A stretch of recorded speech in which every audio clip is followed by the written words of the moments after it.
ఏం చేస్తున్నావు మధు? ఏం లేదమ్మా. పిచ్చా నీకి?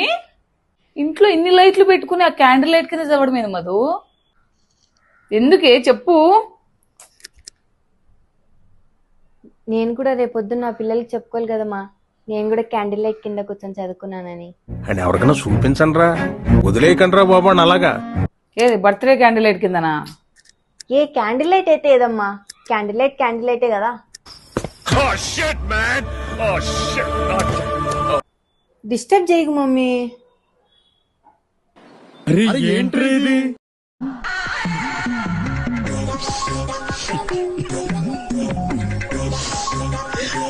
ఎట్లయిన చావు. కూర్చోబెట్టి చెప్పండి రా.